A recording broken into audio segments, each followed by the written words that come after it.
Baada audhu billahi minashaitani rajim. Bismillahirrahmanirrahim.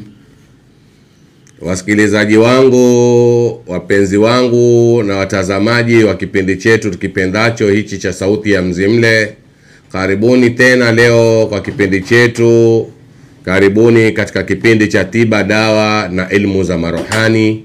Karibuni Mzimle, ngome kuu.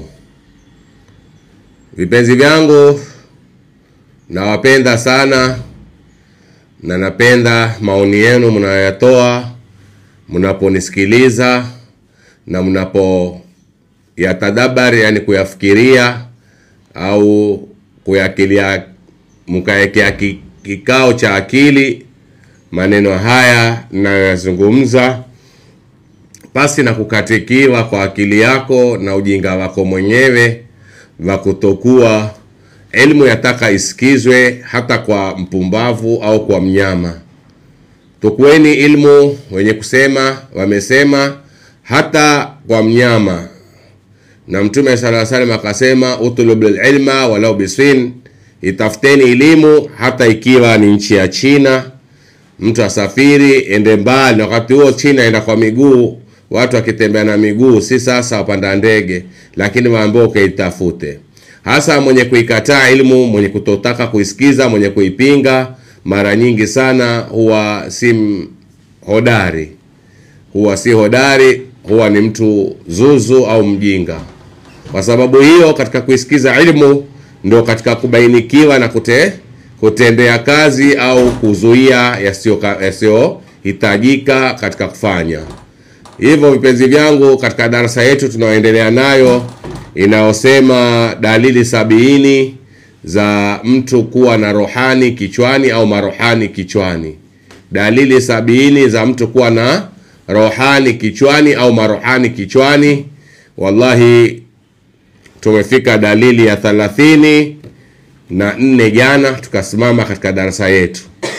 Pasi na kusita kungoja wala kuyaeleza yaliyopita, tuendelee na dalili ya 35 itakayokuwa ndio mwanzo wa darasa yetu ya leo. Karibuni sana vipenzi vyangu, na wapenda nyote kwa kuacha wakati wenu na mambo yenu kupulika, na vile vile kuniekea sikio kunisikia, na vile vile kuyakubali yale ambayo mnayo ndani ya miili yenu, yanayokuwa ni siri za ghaibu za Mwenyezi Mungu katika uumbaji wake.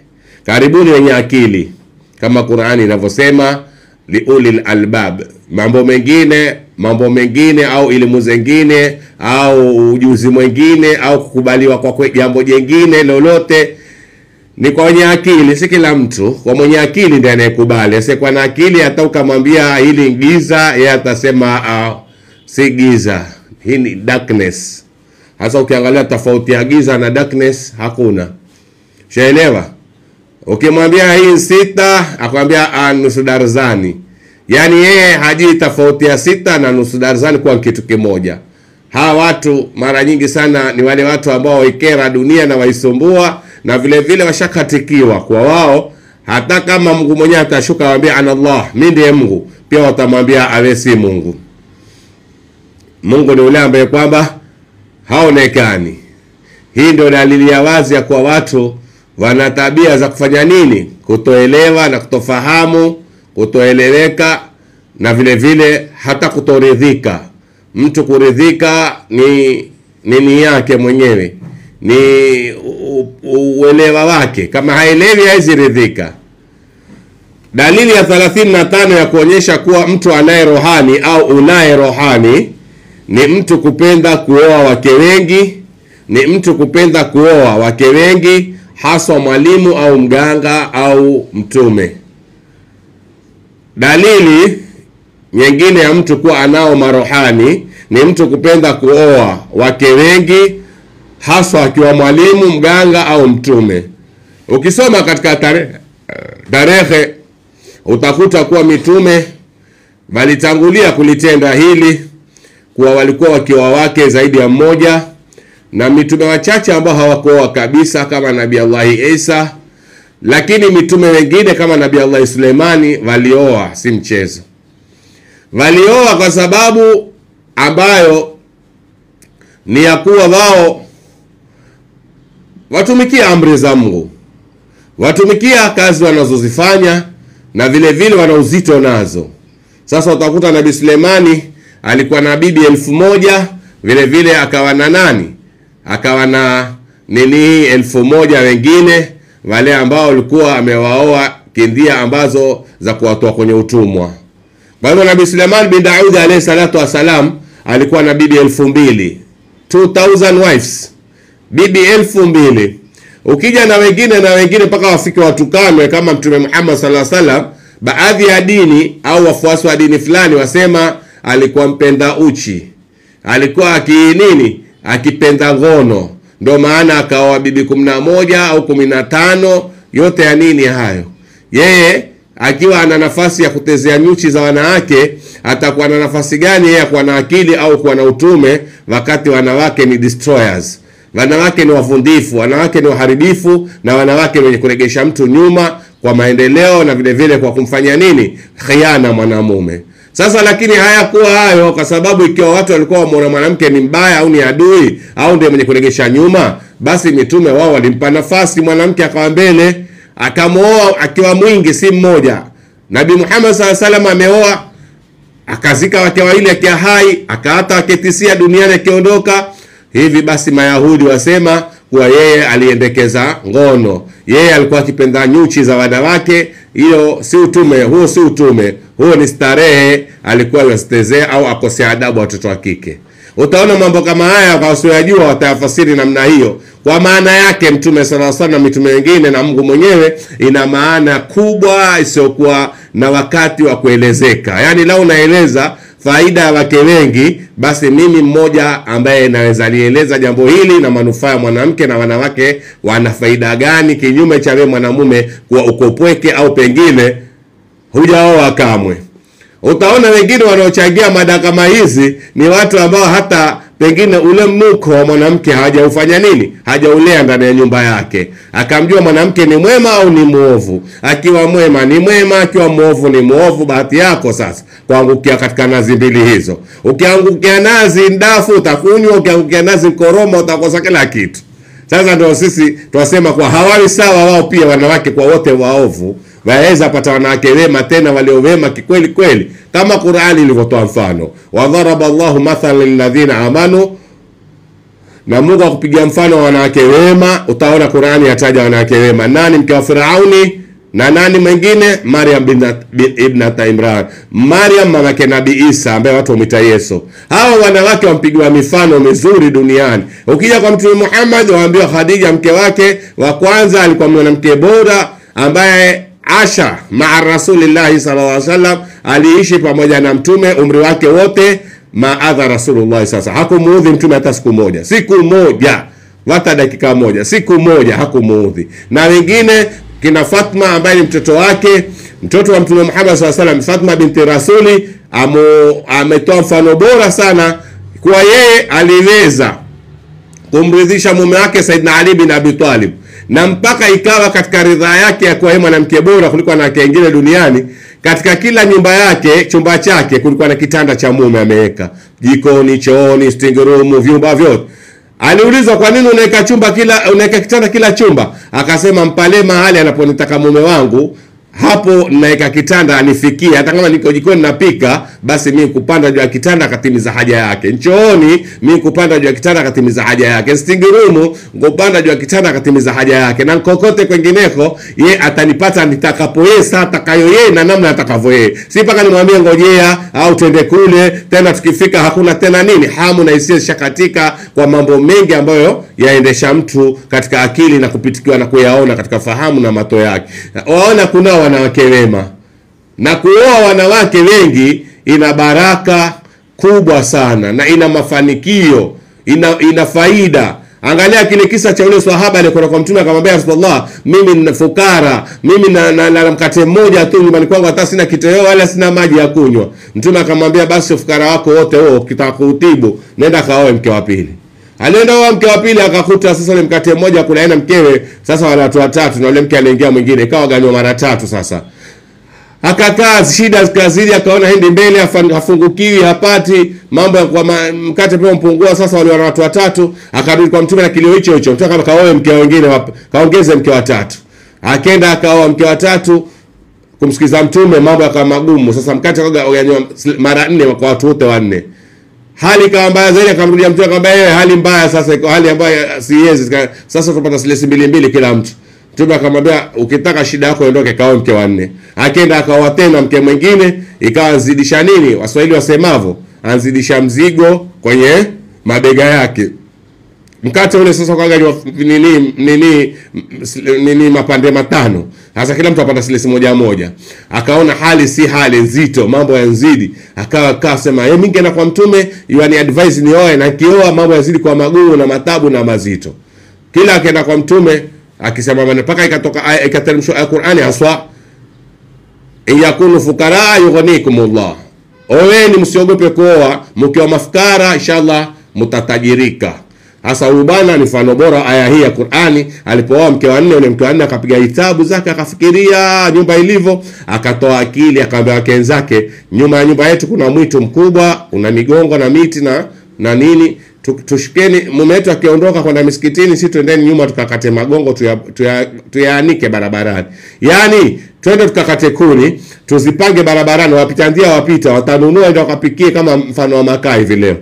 Alafu tutapata pesa, tutakuwa tumsaidia mume wetu majukumu yake na tumuombi pesa za chakula.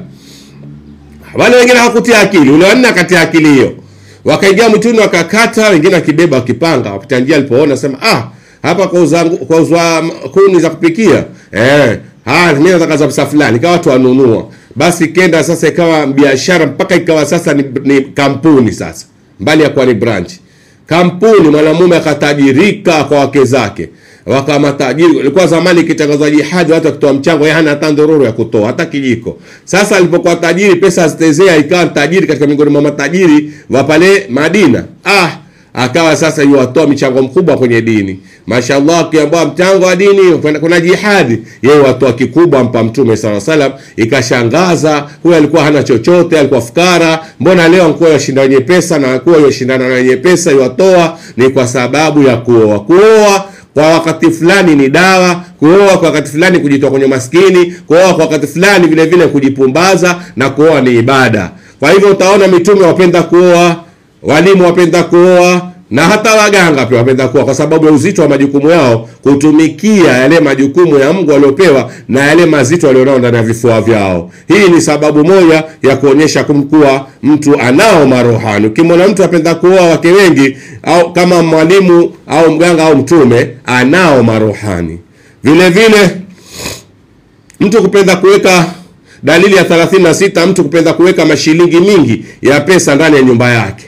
Kuna watu wengine ukiingia na nyumba zao utaona hizi shilingi nyingi kwenye mikebe, kwenye makabati, kwenye visanduku, vikasha.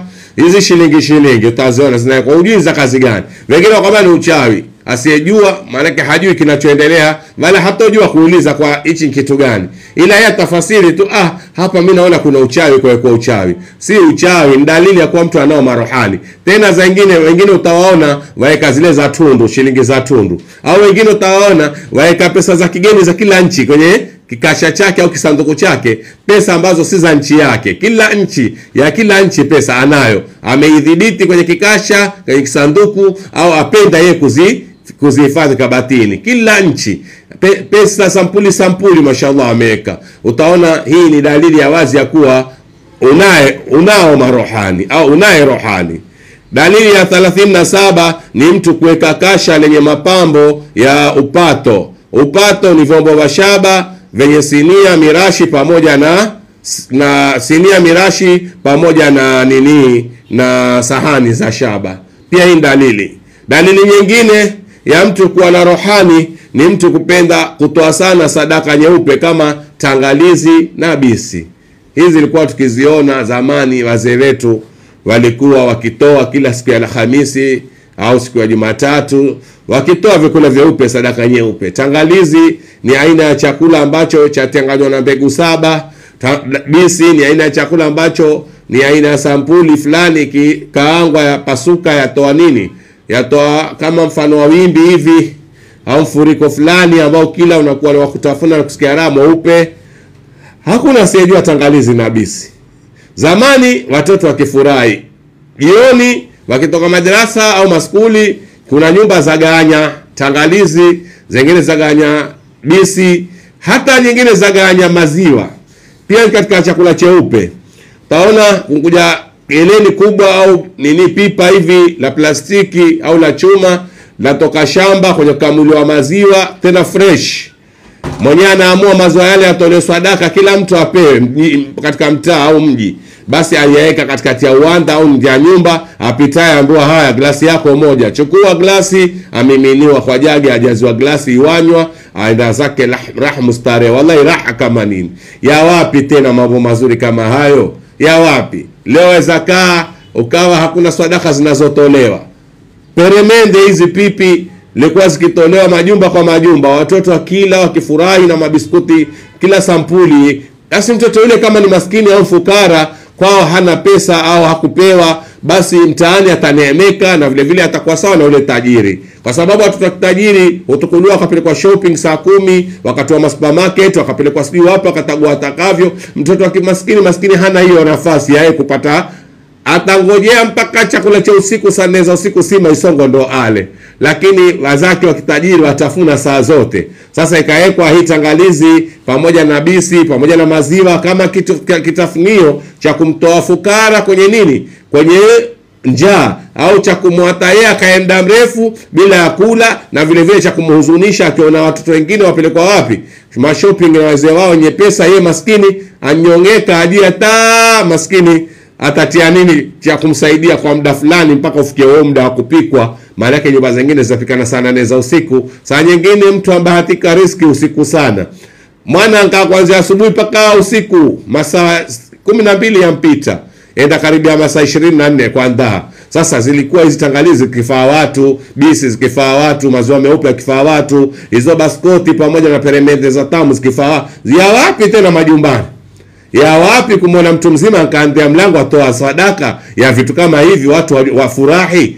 Tena sadaka zingine hata si za watoto, kama hii tangawizi mtu mzima yamfurahisha kwa yeye pengine na utu uzima wake, lakini anandaa ajabu. Mumewe hakumpa pesa za kupika, wako vibaya. Nyumbani kwao hakukupikwa, wako vibaya. Tangawizi kimsaidia kutia kitu tumboni na ule uji wake, akila cha alhamdulillah, akingojea na cha usiku akila. Hizi ndio manake ni katika neema za Mwenyezi Mungu. Anasema kulu washrabu, kulu washrabu, kuleni kunyweni. Ardhi inaombiwa mambo kama hayo, sababu kila mwenye kula na mwenye kunywa ana kauli ataitamka kabla kula bismillah, baada ya kula alhamdulillah. Pia kumewekwa kula na kunywa sehemu ya kumregesha mtu kwa Mola wake, kinyume cha wale ambao wala bila bismillah na wakimaliza waseme alhamdulillah. Hao watu ambao wanyama pori, watu wasio fadhila za Mwenyezi Mungu, wale wasiotaka kuwa watu wema duniani. Jamani, hakuna chakula kinacholiwa bila bismillah, hakuna chakula kinachomalizwa bila alhamdulillah. Hebu watu waregee katika binadamu na unyama wa uwate. Aliyekupa paka umwambie unipa, kisha umwambie asante mwisho. Lakini kitu kama hichi sangine uchesaulika, na ndio maana yaweza ikawa sehemu hiyo imeondoa neema kama hizi, watu kutomjua aliyempa akajua ninapewa na aliyenipa nani, na kujua kwa kumshukuru baada ya kukupa kwa anipa nishukuru. Basi imeondoa fadhila za nini, shukurani, imeondoa baraka ya chakula. Leo ukiwa kwenu hakukupikwa au kwako hukupika, waweza baki na maalsa yako na vidonda vikamea tungu zima. Waona watu wangapi sawa na maalsa? Vidonda vya tumbo, watu wangapi? Kwa sababu ile nini asidi inaomiminika kwenye utumbo, ikienda ikikuta kwenye tumbo lako hakuna kitu, yamiminika kwenye nini, utumbo wenyewe, ya choma. Badala yake ilikuwa ikianguka ile asidi yanguke kwenye nini, kwenye furushi la zahma za chakula, ili kusudi litanganye na zahma zenyewe. Lakini sasa wewe tumbo kavu, unketi kama ambaye wafunga mwaka mzima, saumu yako ya mwaka mzima, hata unamshinda nabii wa Mungu basi. Lakini wengine ndaa tu ndo zaletea maradhi. Sangine ukisikia mwili wawaka moto, wasikia homa, tafuta chakula ule tu. Tafuta maji baridi au kinywaji baridi unywe. Mara ushapoa. kitu akishaondoka. Moto haufuki tena matoni wala mwilini. Ndaa, na vile vile ndaa pia zasababisha watu wengine saa nyingine mtu wa kufuru. Aiba kwa sababu ya ndaa. Kaimati moja badala ya kuomba aiba ashikwa afungwa miaka 30 kwa kaimati moja. Ndio afungwe nini? Ndaa. Ndaa mbaya jamani. Ndio kwa hivi vitu siku watu vikiwekwa utasikiati kula sana. Angalia hao watu wengine wanaosema kuwa sisi hatupendi mambo fulani wanaofanya watu fulani kwa sababu yafanywa kwa ajili ya kula. Lakini ni sehemu pia mambo yanaleta sababu watu wasikae na ndaa ili kuondoke maradhi mingi. Ntiba, kula ntiba. Kufupi kula ntiba. Kupitiliza au kufanya israfu ndio ikatazwa. Lakini wewe ukae siku nzima hujatia kitu mdomoni, iangalie baada masaa kupita utakavyokuwa wewe sasa wasikia hata kifua chako cha kamoto, koo yako inkauka, tumbo nalo la nguruma, na vitu vingine kama mfano kama hivyo. Unjidhuru. Mungu aliposema kuleni, yeye anasema mimi nakaa bila kula. Washindana na Mungu aliyeumba kiwiliwili, mjuzi wa siri za kila jambo la mja wake, na mwili wenyewe kontroli yake iko kwa nini? Iko katika mambo kadha. Kulipoambiwa kulalwe sababu kuna sababu fulani. Kule watu wale kuna sababu fulani. Kunywe watu wanywe maji kuna sababu fulani. Choo nenda kanye kuna sababu fulani. Wewe hodari gani useme mimi siendi kunya? Najijua nilivyo mwenyewe. Mungu hanijui, yani najijua mimi nafsi yangu. Haya, kaa usinye. Baada ya muda fulani utakiona kile ambacho Mwenyezi Mungu alichokiumba kwa wewe si muumbaji bora yeye. Mwenyezi Mungu ana siri zake katika kila jambo. Hii atakiwa miji yetu hii, mitaa yetu na kila sehemu mnaonisikia vipenzi vangu wa sauti hii ya Mzimle, almustami'in alkiram. Mnaonisikia vipenzi vyangu wa sauti hii ya Mzimle. Majumba yaregeshwe na watu waregeshe tabia za kupenda kutoa, hususan sadaka za chakula.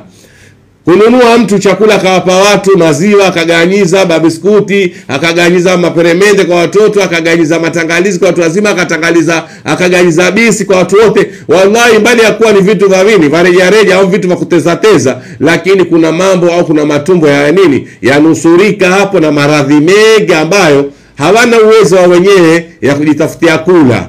Hawana uwezo watu. Mtaani watoto zamani ilikuwa wakijua hata kama nyumbani ukupewa shilingi ya saa 10, lakini utakula nyumba kadhaa kuna peremende, nyumba kadhaa kuna uji, nyumba kadhaa kuna maziwa, nyumba kadhaa kuna hivi kuna vile. Sadaka zote zinkwenda. Wakwenda wazee wetu na kila kitu chao. Tunkuja sisi mabakhili wachoyo ambao hatuna maruhani wa kisawasawa, hatutoi kabisa. Mtu akitoa atoa kwa mwanawe bwana. Nyumbani kwake hawapa wanawe. Hawa wanao shawapa. Kuna huyu yatima, kuna huyu maskini fukara, kuna huyu mnyonge mtoto jirani, kuna huyu mpita ndia, kuna huyu jirani yako maskini akufuki moto. Hakuna mambo kama hayo. Na ndio Mtume sasa akasema, enyi Waislamu, alitoa amri kwa mwenye kupika aongeze maji kwenye nini? Mtuzi wake. Ili ukipika vibakuli 6 nyumbani kwako, kimoja kiwe cha jirani yako ambaye kwake akufuki moto. Sasa watu hawakumbukani katika kula. Hawakumbukani wala hawapeani vyakula. Lakini misiba wapigwa simu, sijui chama wapigwa simu na mambo mengine ambayo ya kuchangia ambayo pengine wewe na huko hata mwenyewe huna raha, yeye mwenye kuita raha zake. Ashajipiga vizuri chakula nyumbani kwake asubuhi cha maana. Wewe ndio kavu limi koi kauka. Watu wakizungumza wewe wazungumza ndivyo sivyo. Watu wakiondoka kwenye mkutano wanaelewa wewe kuelewa. Ndaa mbaya. Na tumbo lataka kila sali tiwe kitu. Lisifanywe israfu tu, lakini latakiwa kila likitia kitu latia akili. Waambiwa waswahili zamani kukwambia, hebu kula hii utia akili, kula hichi utia akili. Watu wakidona kama vile ndiwa, kidogo ta. Yasaidia kutoingia maradhi ya mwili vile ili kupata maradhi, yasaidia vile mwenye alsa kutonili. Asa zake kupanda zikawa kali au zikawa tena za hospitali za kudungwa masindano na mambo kama. Leo ugonjwa mwingi wa tumbo sababu tumbo halili, hata sadaka pia halili. Halipewi hata sadaka siku hizi. Lingoje faradhi kama ya lazima ipikwa ndani ya nyumba. Hebu mnaonisikiza vipenzi vyangu watukufu, jaribuni turegeshe hili jambo lisaidie wale ambao hawezi saidika maskini, wangoja msaada wa Mungu na binadamu wawanyima msaada. Viumbe wenzao wawanyima. Lakini Mungu hanyimi. Kwa hivyo kupitia sadaka Mwenyezi Mungu ameweka ni fungu la kupewa wasiokuwa nacho wale wanyonge, wale ambao hawana. Wamuona shekhe saa nyingine au mtu tajiri, yeye azungumza na watu, akimaliza enda kwake, yeye chakula cha mmoja kishafinikwa na kawa juu ya meza na kishaikewa kila kitu, kama ni saladi, kama ni juisi thamu, kishaikewa. Yeye aondoka enda kula vizuri, aliokaa nao hajui enda kula nini. Wenzake watasota baada hapo, baada ya mkutano mrefu huo na maneno mengi, lakini yeye atakuwa anajipiga cha kujipiga ajitibu. Wenzake hawana tiba, maskini enda lala na ndaa zao, enda unga ugonjwa, enda tengeza ugonjwa tumboni, au enda lala kinyonge kabisa. Leo kuna watu duniani wanaokufa na ndaa. Wako watu wanaokufa na ndaa. Yasikitisha sana. Basi marohani wanao sababu ya kumsaidia mja katika siri za Mungu. Pale wewe mja mwenzao utakapotengeneza hizi sadaka ndogo ndogo, katoa kwa watoto, kwa watu majirani na kwa wale wasiojiweza, wallahi huwa umfanya jambo. Kwa hivyo ukiona mtu ana tabia za kutoa sadaka nyeupe, tangalizi, bisi, maziwa, jua mtu huyo anaye rohani. Hii ni dalili ya wazi kabisa ya mtu mwenye kuwa na nini? Mwenye kuwa na rohani. Dalili ya 39, ukitaka kumjua au kujijua unaye rohani, ni mtu kuwa na mapenzi sana kwa watoto wadogo hata kama hajazaa. Utaona kuna watu wengine wapenda sana watoto wadogo. Yeye akimwona mtoto mdogo basi hata kama si wake, ataka kumbeba, kumlea, ataka kumnunulia, kumpeleka mahali akamfurahishe. Kuna watu wapenda watoto, kinyume cha wengine watukia watoto. Kuna watu watukia watoto vibaya. Kama ile Yahudi lilipita wakatoa mtume, akamwona mtume sallallahu wateza na watoto, wapaka michanga ya kitwa, wateza siji kujenga nyumba za bahari kwenye ufuo wa bahari. Sema yule ndo mtume yule. Yule ndo mtume. Basi kama yule ndo mtume na upumbavu ufanyao, mimi sitaki ujinga ule. Kakataa kabisa kumkubalia kama yule ni mtume, kwa sababu amuona ateza na watoto, matezo ya kitoto. Lakini Mtume Muhammad sallallahu alaihi wasallam alikuwa akipenda watoto na akiteza nao, na akijua kuwa kuna pepo wataingia waje kupenda watoto peke yao. Kwa hivyo akiitafuta pepo ile kisha kiyama na yeye aingie. Hasa ile Yahudi wa vile lina roho baya na alijui huruma, alina huruma, likatamka maneno mabaya kwa mtume gani yule ateza na watoto, ana akili za kitoto kama nini, hata mimi nimfuate nimuite mtume kiongozi wangu. Na vile vile akasinywa na tabia za mtume mpaka akasema mimi mwenyewe nyumbani na watoto 7, lakini hata mmoja simtendekeze, wala sicheke na watoto, sina time hizo. Watoto na wazaa mwenyewe hawa wanipe mimi, sijui ujinga wao wanifanye mimi niwefala. Akawa sasa amtukana mtume na kumwapiza kwa yeye ana utoto mwingi na ni mtume ambaye hana faida kwa umati wa watu wakubwa.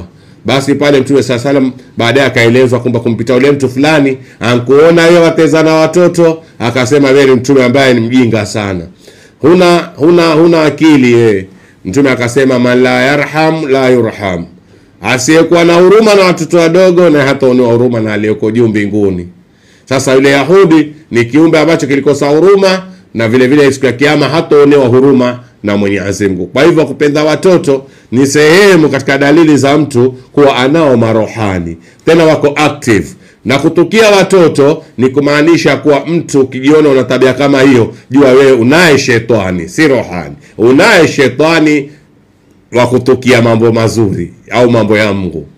Hawa watoto wana baraka, watoto wana neema, wana furaha, si wako tule mzaa hata mwenzako. Yatakiwa umpe furaha, akiwa majirani, akiwa dadako, ndugu yako, akiwa popote unapofika mahali pana watoto. Ukipata watoto wawili kwenda juu, ukiweza kukaa nao kwa wema na kuwafurahisha kama kwa dakika, pia ukawapa cha kuwapa wakaweza kufurahi, basi utakuwa wewe ni mtu ambaye unao marohani. Naam. Dalili ya 40 ya mtu kuwa anao marohani ni mtu kupenda sana sherehe za maulidi ya Mtume sallallahu alaihi wasallam na kupenda kuwafanyia visomo vya khitima watu wake au jamaa zake waliotangulia mbele ya haki ambao washakufa. Hivi sasa ni mfungo 6. Sasa hivi nizamu za maulidi, kwa sababu maulidi kila mahali. Maulidi ya Nchacha kila mahali, kila msikiti, kila mji, kila nyumba. Na mimi naomba watu wazidishe hilo.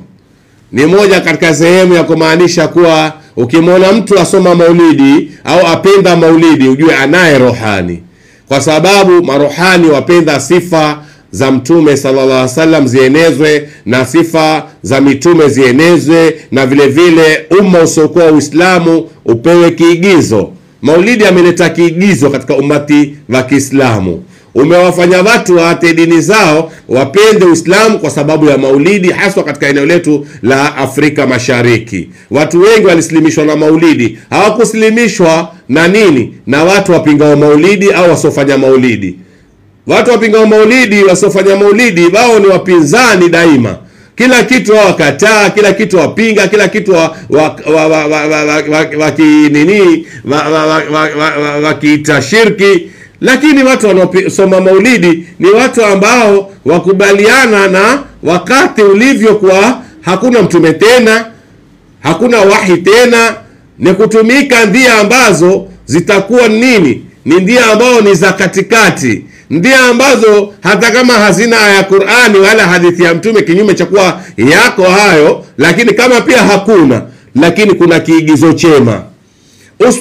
Uswatun hasana ni kiigizo chema kwa wale walioslimu kufuata Uislamu kwa ajili ya maulidi. Walipenda tabia za maulidi, kwa watu wajumuika mahala pamoja, wataja sifa za bwana mmoja, na vile vile kisha baadaye wapendana, wawe kitu kimoja. Maulidi yanaleta ujamaa, yanaleta undugu, yanaleta ushirikiano, yanaleta furaha kwenye nyoyo za watu, kuondoa huzuni, yanamkurubisha mtu na bwana Mtume sallallahu alaihi wasallam, akamjua mtume wake alikuwa hamjui. Maulidi yanaleta faida kubwa na nyingi duniani. Kwa hivyo utaona hii ni sababu kubwa ya kuwa hata wale wasiosoma maulidi wayasome maulidi na wayapende maulidi bila ya kutaka aya ya Qur'ani wala hadithi ya mtume, kwa sababu yana kitu cha kati na kati. Kitu cha kati na kati ni kitu ambacho kimeweza kuwaleta watu bila kumwambia mtu nini, kumwambia mtu kuwa ni imani fulani. Hii isiwe ni imani, lakini ni kitu cha kati na kati, kimewaleta watu, kikawatia katika jahazi au safina ya Uislamu. Anayepinga maulidi labda akili yake haiko kamili, labda wengine rohani wake anchikwa na maradhi ya wazimu, pengine ana rohani mwandazimu kitwani. Hii mimi naona hawa watu wengi sana hawaelewi kwa kiwa wewe hutaki, lakini kina faida kwa wengine, usizuie. Wazuia nini sasa? Kitu hakikufai wewe kikimfaa mwingine. Sisi tunao maskuli ya missionaries. Watoto wetu hawasomi skuli za madrasa, ziko ghali. Skuli ambayo ina madrasa iko ghali fi yake, lakini wa missionary wameleta skuli ambazo mtoto yuwasoma skuli na vile vile wafanya nini, yuwasikia Bwana Yesu pia yuwatajwa, na watoto wa Kiislamu waenda kusoma kule kutaka hiyo skuli, na kisha baadaye waja kuwa maprofesa, waja kuwa sijui madokta, waja kuwa marais na mambo mengine, kwa sababu wameokolewa na kitu cha wakati na kati. Hakina faida, chaweza pingwa pia, lakini kimuokoa wewe ambaye una Uislamu wa kutosha, wewe ambaye wajua zuri na baya, wewe ambaye wasema bid'a na shirki. Mbona wewe hukuokoa hiyo jamii? Na una uwezo wa kuokoa wewe, anta razak. Wewe waweza kukamilisha mahitaji ya watu wote, waweza mkamilishia kila mtu shida yake ukamuondolea. Wewe ukila ukilala, wala wewe walala wewe na familia yako, wawajua familia zingine za lala vipi na za taka kula nini? Uislamu ulikuwa ni mdomo tu, kusema hivi na vile na vile, atakifanyeni hivi. Kwani wewe Uislamu wako wetu, kila mtu anayevaa kanzu si Muislamu? Mimi nataka kujua sababu ya watu kupinga maulidi na jambo la kati na kati. Kwa nini ilikuwa lapingwa? Kwa sababu mtu ana rohani mchafu ambaye ni jini mchafu. Utaona huyu mwenye kupinga maulidi ana shetani mchafu, hana rohani. Rohani hawezi kataa jambo ambalo lina nini, lina uvuto, japokuwa hata kama halina aya ya Qur'ani wala hadithi, lakini laleta mtu katika khairi za Mwenyezi Mungu, mtume wake na Uislamu.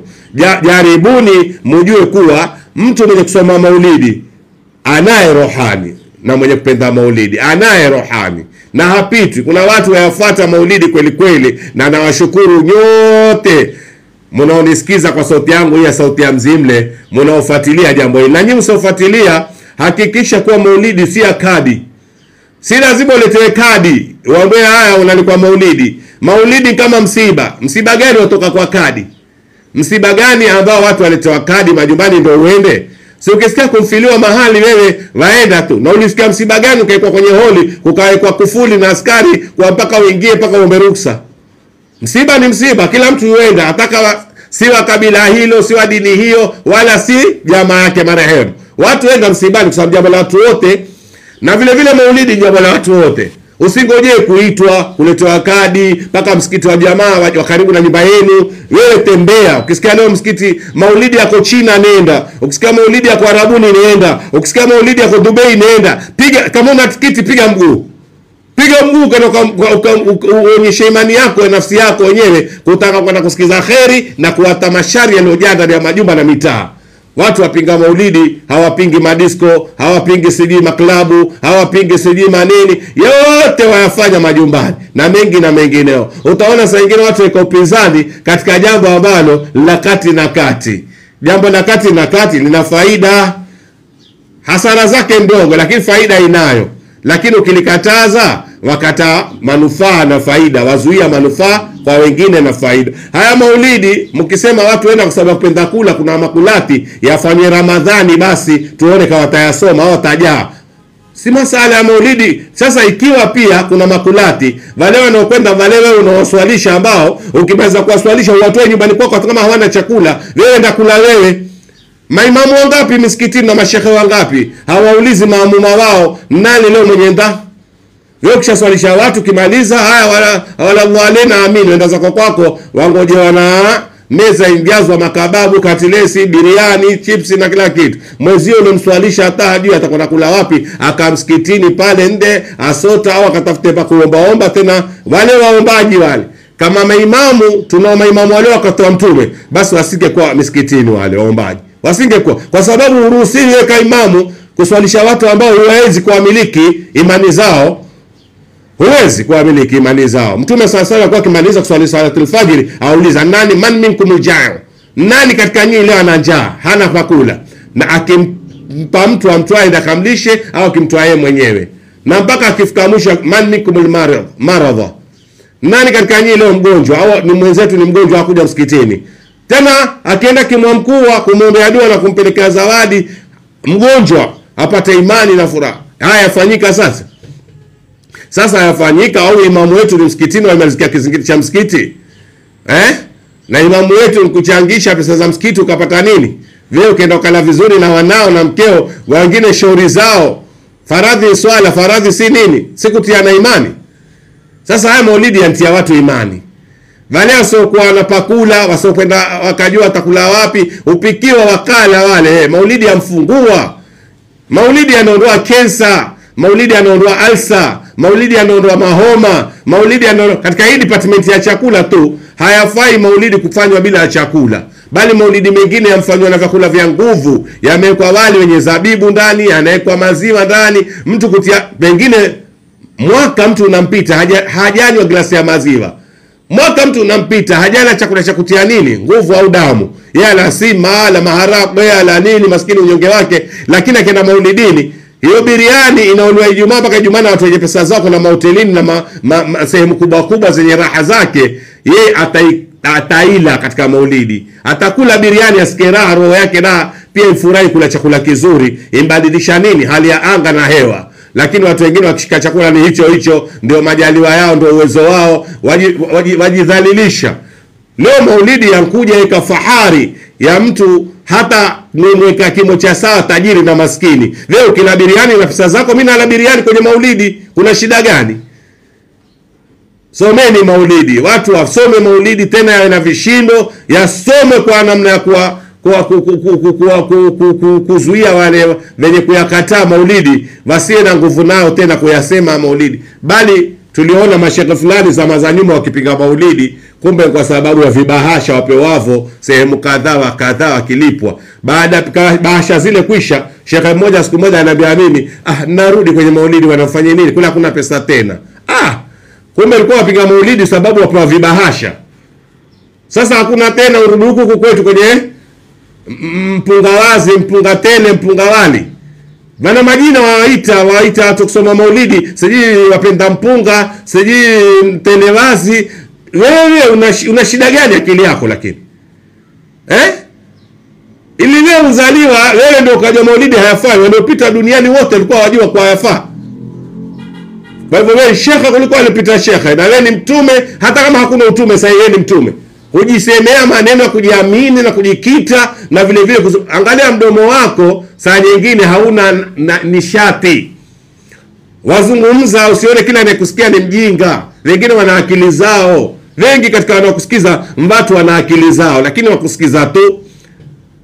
Tusomeni maulidi kwa wingi, na nashukuru na furahi ninapoona dunia yasoma maulidi leo mpaka miji ya mitume, mji aliozaliwa mtume Maka na Madina kwa soma maulidi. Alhamdulillah rabbil alamin. Wale ambao wasiojiweza, wale ambao hawapati zile yale wanapata wenye uwezo nayo, basi upata katika maulidi. Maulidi yamesababisha kuwaeka watu wote sawa kiwango kimoja, na vile vile kuwapa wale ambao hawana, na kuwapumzisha nafsi zao na roho zao wale ambao wana maudhiko na unyonge fulani, wanapomtaja au zinapotajwa sifa za Mwenyezi Mungu pamoja na mtume wake na maswahaba zake. Wallahi yaburudisha na yafurahisha. Sisemi hati kuwa lazima iwe si dini, si neno la kati na kati. Hilo si neno la kati na kati, neno ambalo wewe wataka kuumbua tu wenzako, na vile vile kwa wewe ufuatwe wewe, kwa kuwa utaki jambo fulani watu wote wakuone ni mtume wakufuate wewe. Hakuna utume wako, utume ulisha kwa mtume Muhammad sallallahu alayhi wasallam. Watu watasoma maulidi kwa sababu maulidi yatokana. Ukimwona mtu asoma maulidi au apenda maulidi, jua anaye rohani. Naam, khitma, visomo vya kuombea Mungu alikwenda mbele ya haki, utawalipa nini? Waambiwa haramu, hakuna bid'a, ndo katazwa. Katawe nafsi yako, sijua wema uliotangulia. Wema mtu sangine apinga kumwombea Mungu mzazi wake aliyemtoa katika tumbo lake, huku Mwenyezi Mungu na mtume wake wakasema maneno mazuri. Mtume alikuwa hamalizi swala faradhi mpaka aseme rabbi ighfirli walwalidayya warhamhuma kama rabbayani saghira. Mwenyezi Mungu aone huruma wazee wangu kama alivyonilea mimi, walivyoniona huruma mimi utotoni. Sasa ikiwa akwenda mbele ya haki, msomee visomo vya kumwombea Mungu, kumtakia istighfari, msamaha, kumtakia pepo na mambo mengine. Usiate jambo kama hilo, sababu ni jambo pekee la kukufanya na wewe usisahaulile na kizazi chako. Leo kuna watu walipozikwa tu maziarani yaliisha. Watu waambiwa hakuna shirki, hakuna bid'a, hakuna itima, hakuna sijui visomo, hakuna. Yani mtu alimalizika siku ile ile, hakukumbukwa tena wala hakutakiwa tena. Mimi nawasikitikia watu ambao maskini ya Mungu mwisho wao ni mtanga unapofinikwa, alafu kisha ndo basi hawatokumbukwa hata kwa ziara. Mtume anasema zurul qubur fa innaha tadhkiratul akhirah, yazuruni makaburi, watembeleeni waliokufa, kwa sababu kufanya hivyo ni wewe pia kujikumbusha kuwa na wewe pia ni mja utakwenda pale. Kwa hivyo uishi kwa kujua wewe ni wa nani, wafanya ibada za nani, na watakiwa muabudu nani na usimwate nani katika ulimwengu wako. Kwenda kutembelea waliokufa maziarani, kuangalia ile makaburi ni ibratan liman yakhsha, uzinduzi au kumbusho au kujua kwa na wewe siku moja utakwenda pale ukalazwe yako yaishe. Sasa usiwasahau wale, kwa sababu wao wataka mingi kutoka kwako, wataka msamaha wa Mola wao. Wale waliko pale wataka dua zako, wataka ziara zako, na vile vile wataka mambo mengine ya kukumbukwa katika majina ya kwenda, lakini jina lake likizaliwa liitwe hili jina la Ali, babu yako alikuwa hivi, basi mtoto pia upata hadhi ya kinafsia, upata furaha fulani ya kiakili, na vile vile hujua yeye min aina ila aina, yeye atoka wapi uenda wapi, hujijua yeye nani. Lakini sasa tukiwasahau, tukiwatupa, tusipowakumbuka wale, kama tuliodhulumu nafsi zetu. Ukitupa mwenzako na hujatupwa, hukumbuki wazee wako na hutakuja kukumbukwa na wanao. tukumbukane. Tena usikumbuke tu wa karibu kwa kuwa babako na mamako, mkumbuke na aliyekuzunguka pia, jamaa yako, familia yako, rafiki yako, ndugu yako, jirani yako. Yafaa pia umwombee Mungu kwa kumtolea sadaka, kwa kumfanya visomo, kwa kumwombea kheri, vile vile kwa kumbukumbu za kihistoria, tarehe aliyoyafanya na mambo kama hayo. Waliokufa hawajafa, wampata hatua ya kutoka daraja kwenda daraja. Aliposema Mwenyezi Mungu la tarkabuna tabakan an tabak, kufa si kuharibikiwa, kufa ni kutoka daraja kwenda daraja. Unatoka form 4 unaingia university. Haijawa kwa kufa ndio yankwisha, hayaishi. Wale wanaoamini kufa yankwisha, wale mvajinga mno, na watu hawamtaki kumjua Mola wao, na wataka kujisahaulisha kiakili, na vile vile hawana umuhimu wa akhera, wana umuhimu wa dunia. Kila anayekufa nkufa, huwa dunia inamtawala sana na inamtaka sana. Lakini kufa si kufa, kufa ni daraja. Kwa hiyo yale kufa ni kuona hivi sasa mtu wako. Hata ukienda pale maziarani ukimwakua, yuwakuitikia na yuwakujua wewe nani. Na kisha yuwataka nini? Ataka wewe ufuate ndia iliyo njema, huko aliyoona yeye usiaone. Kama kuna adhabu, kuna mateso, kuna maswali ya kuulizwa ukakosa kuyajibu, wewe usipitie baada yeye, wewe ukaja ukayapita hayo. Akuombea Mungu kama ni mtu wako, babako, mamako, ndugu yako, nani, akuombea Mungu kwa wewe mwisho wako uwe mwema. Sasa kiwa yeye watuombea mwisho mwema, na wewe muombe mwanzo mwema kule aliko.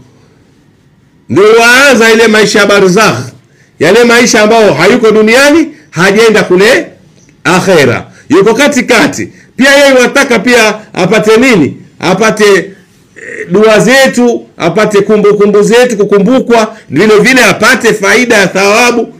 Pengine mwenyewe anjenga kisima cha vundwa, na kisima kile kingempa thawabu zote, kinaharibika kwa hakitaki kutumika tena. Wewe ndio kitekeza kile kisima kwa niaba yake, kwa thawabu zake ziendelee, zisikatike. Misikiti hii watu wanjenga wankufa, msikiti wa dhoofu wenda fumba au bakia hekalu, wewe ndio ufufua, thawabu zake ziendelee mtu wako. Zika katika sadaka jaria, sadaka zisizokoma, ibada ambazo hata mtu akifa thawabu bado zaandikwa, zaendelea kuandikwa. Sasa wewe mtakie mazuri yeye kama yeye alivyokutakia mazuri. Alikutakia mazuri kama ni mzee wako ulipokuwa waingia tumboni. Alikutakia mazuri ulipokuwa ndani ya tumbo. Hamuone nyinyi mamama wanavyojinyima kula wakiwa na mimba, akala kwa ajili ya mwanae tumboni. Uone yeye baba anavyokwenda mbio akaleta ndizi na fruit na nini ndani ya nyumba, hata kama hana pesa, kwa ajili ya mkewe ale kilichoko tumboni kipate. Na ukizaliwa pia utaendewa mbio kutafutiwa maziwa mpaka ya mikebe. Utaendewa mbio mpaka kutafutiwa vinini, vifinika mwili, vinguo vizuri vizuri. Leo mtu kama huyo wema wake wote wenda ishia patupu kwa kusema kuwa ashakwisha mambo yake. Hashi kisichokuwa na roho ndo chasha. Ambacho kina roho hakiishi, bado chaendelea kuishi kwa sababu kina roho, kinahamishwa. Hii ni irhal, kutolewa hali moja kupelekwa hali nyingine. Si masala ya kuwa kimemalizika au kimeisha, ila kimeondoka. Mwenyezi Mungu kwenye Qur'ani mwenyewe anasema kullu man alaiha fan, kila kilichoko kitaondoka, hakifi, kitaondoka. Kullu man alaiha fan. Kisha akasema kufa kwenyewe si kufa, ni kuonda. Kuna kufa na kuna kuonda. Katika Qur'ani Mwenyezi Mungu anasema kullu nafsi dhaikatul maut, kila nafsi itaonja mauti.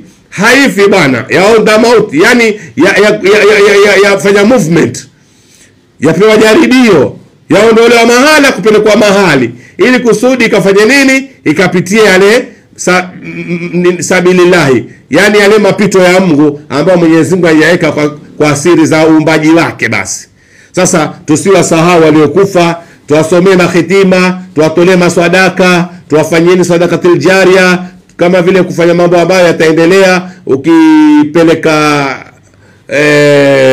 kisima mahala ukakitimbua, ukasema na kiatia watu kwa ajili ya Mwenyezi Mungu wateke maji bila kutozoshwa pesa, thawabu zitamwendea yule mtu wako kule aliko.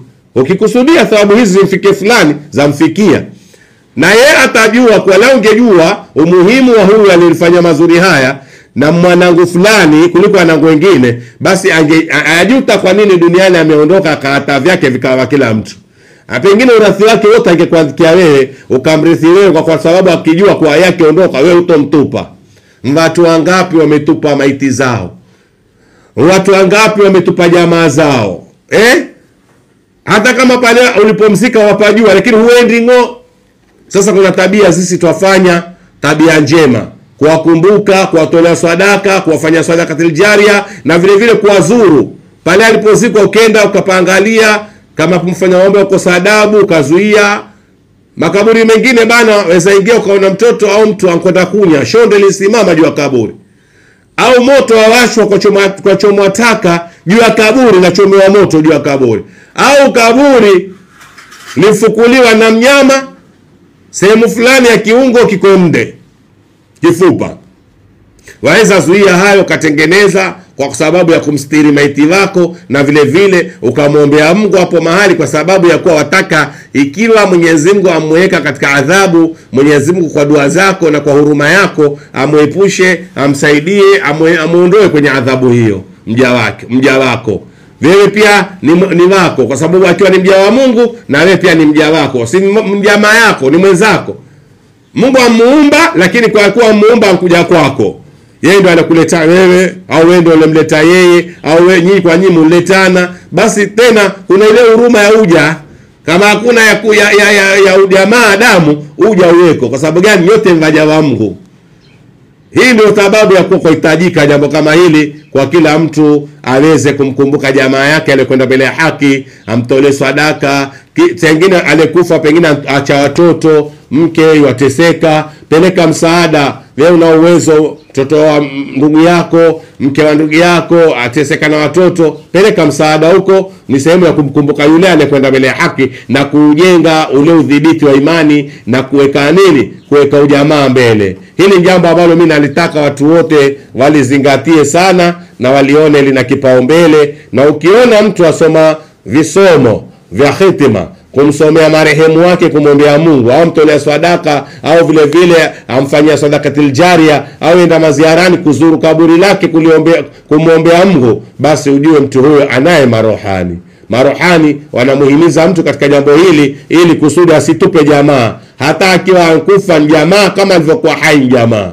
Watu huona ile hai ndio jamaa, aliyekufa si jamaa tena. La, aliyekufa ni jamaa mara mbili kuliko aliye hai, kwa sababu aliye hai za kukudhuru, aliyekufa hawezi kukudhuru, isipokuwa atakutakia mwisho mwema kama yeye alivyotangulia katika mema yale aliyoyaona, kuwa huku kuna mazuri, huku kuna adhabu, akuombee na wewe usipitikiwe na mwisho mbaya. Mpaka hapo wapenzi wangu na wasikilizaji wangu wa sauti hii ya Mzimle, na wapenda sana vipenzi vyangu. Tutaonana kipindi kijacho inshallah, majaliwa ya Mungu, kesho saa kama na wakati kama huu. Sina budi kuwashukuru viongozi wangu wa Mzimle TV station, ambao ndo wanaoniongoza katika kutekeleza, kuwafikishia ujumbe huu, na vile vile kwa pamoja katika anga hii ya kuzungumzia masala haya ya tiba, dawa na maruhani. Nikimshukuru Khadija Abdallah Munyikai ambaye ni program manager wangu, Safia Ali Ahmed chief engineer wangu, Zainab Yusuf Athman ambaye ni director wangu, na vile vile Evans Abu Solo Juma ambaye ni managing director wa kipindi hichi.